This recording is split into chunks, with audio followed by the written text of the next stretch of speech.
Good morning, everybody. It's Jessica from Chambray Blues. I'm here for the question and answer session today. Don't really have any questions to answer, but I'm going to give you some tips on sewing tote bags. So tote bags are really easy to make. They're a good project for beginners, or if you don't want to spend a lot of time with your sewing. They make a great gift item or just for your own practical purposes. We're going to talk a little bit about what kind of fabrics you can use. So the majority of bags that I make are from quilting cotton. It's really easy to sew, easy to find, great colors, and lots of cute prints in the quilting cottons.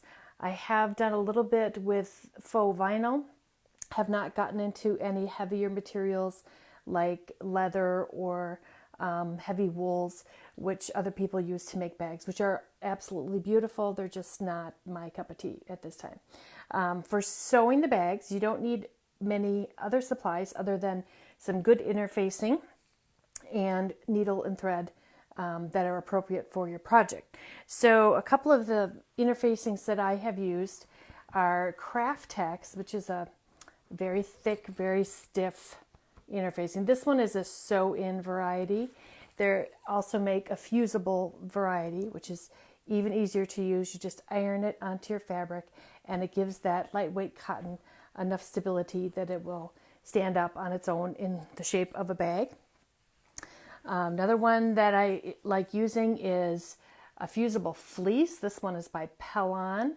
So it looks like a very thin quilt batting, but it's fusible on one side. They also make one that is fusible on both sides, which would be really simple to put a whole bag together.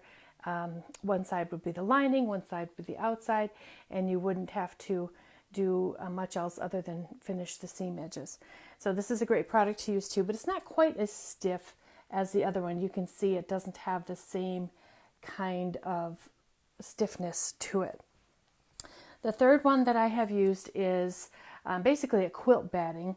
This one is called Warm and White. It's very thin as far as quilt battings go, but it's heavier than the fusible fleece. It is not fusible. This one is just a soft batting. It adds some structure when you put it between the two layers of fabric. So let's talk a little bit about the fabric itself. The quilting cotton is generally about 45 inches wide.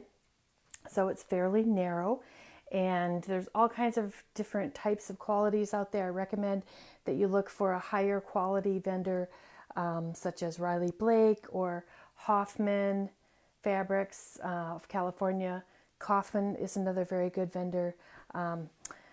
There's Moda Fabrics is another one of my favorites. And they all have products that are tightly woven and that won't shrink a lot. When you go to places like Joann Fabrics and buy their in-house fabrics, they tend to have a lot of shrinkage. So if you do that, make sure that you wash it and shrink it before you start your project. Otherwise, you can have all kinds of issues if you need to wash it down the road. And even ironing the fusible interfacing onto a fabric like that can cause it to shrink and bubble. So it'll give you some problems if you're not careful what kind of fabric that you use. So one of my favorite things to do is to buy what's called a jelly roll. So this is 2.5 inch wide cotton quilted fabric pieces that come in different colors. This one happens to be all blue tones. You can buy them in batik prints. You can get them in sort of rainbow colors or variations on the same color as this one is, light blue all the way to dark blue.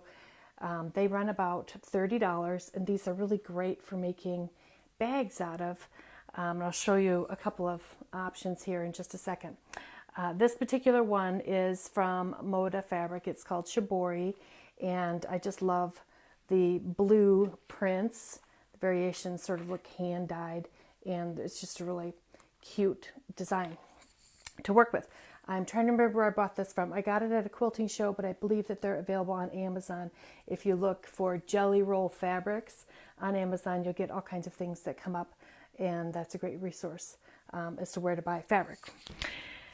So with the jelly rolls, there are a couple of fun patterns you can get. This one is not my own pattern, but I just love it. It's called Auntie's 2 patterns. It's called the Cat's Eye Basket. And you can see from the picture here, it's beautiful variation of color, and it's just made from quilting cotton. So the one that I made from this pattern, I used the Shibori fabrics with in both a pattern and a solid color. And the way that works, you just take these narrow strips and you're putting it together with fusible fleece cut to the same size, which you can also cut, or you also purchase in the 2.5 inch width, so you don't have to cut it. And then the strips are folded in half and zigzag together in order to make a real stiff type of material for your bag. And you just finish the sides and add a bottom to it, which is what we use the heavy duty interfacing for. It goes in between the layers of fabric for the bottom. And then the handles. So the handles might look really complicated, but they're actually very simple. It's just 2 layers of the same fabric with a piece of plastic in the middle. So Auntie's 2 Patterns sells a handle kit as well. And this little kit comes with supplies to make probably 3 bags. And they use this plastic tubing to form the handle of the bag, which works really great. You would never know that there's just a piece of plastic tubing inside the fabric here. It's a great product, and I highly recommend that you try that when you make a bag. So that's the one that I made, and then I was so happy with it, I decided to make my own version of it. So this version is a backpack. I call it the Shibori Backpack because it's made of the same type of patterned fabric. It's a little bit simpler. It only has the bottom part of the bag made from those strips, and they go around the whole bottom, and then the rest of the bag is just basically a rectangle of fabric, and then 2 more of the strips make up the handle on the back of the bag. So this one I added a drawstring to at the top, and it is lined. I use it for all my knitting supplies. I keep all my yarn and things in here, and it's lightweight and I love it.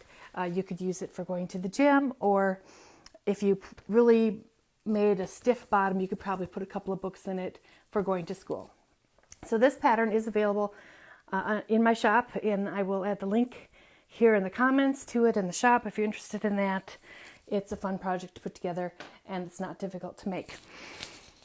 Okay, so another bag that I've done in the past is called the Japanese knot bag. And this is another simple project. It's just quilting cotton. I put a print on the outside, and it's got a solid color on the inside. This is a rectangle bag, and then it has 2 different type of handles. And the reason for that is so that you can put the long handle through the smaller one, and that's what makes your bag closure. And the material in here is just this warm and white product, just very lightweight, gives the bag a little structure.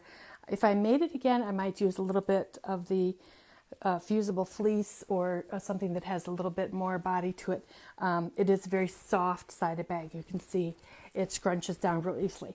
But I like it for storing shoes. I like it for storing lingerie and, running to the grocery store, just throw my wallet in there and my glasses or whatnot, and I'm ready to go.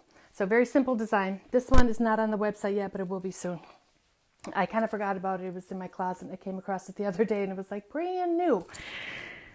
So the other one that I have for you is made on the Cricut Maker. So this bag is made from cotton as well. This is actually a home decor print, but it's not an expensive one. And the bag is a rectangle. It has a zipper closure. You can buy zippers that are unfinished on both ends that work great for bags. This particular one is called a jelly zipper, and I loved the fun pink color. These are available online, and it's easy to insert. So this bag has a lining, and then it's got a little contrasting color pocket inside. With the Cricut Maker, the Cricut does all the work of cutting the pieces for you, and then you just have to sew them together. Also, it has some interfacing here to give it the stiffness, and it's not a difficult thing to sew. It's just a few pieces.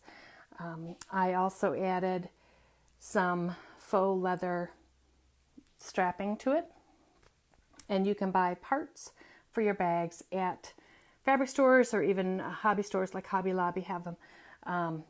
Rings and sliders and snaps. This is a magnetic snap that keeps the bag closed. So you can buy all those pieces in the store. You can probably order them online too, but I kind of like to see things when I'm picking them out. So the last one I have for you goes along with that one. This is a coin purse, and the directions for this were actually with the jelly zipper, and I'll have this posted online too, but it's very simple. It's really a rectangle, or sorry, square. It's a square little bag, and you just put the zipper going the opposite direction on the top, and it gives you this cute little triangle effect for your coins. So those are some projects that I've done. If you have any questions, please feel free to leave me a question here, and I will definitely answer it. I will add the link for the bag patterns if you're interested in those, and I look forward to chatting with you next week. I should have my the first of my leopard grouping ready to go, and we'll give you some tips on sewing with some prints, and we'll talk about fleece and velvets and some kind of fall type fabrics coming up. So I'm glad you were listening today, and hope you have a great day. Thanks for watching. Bye.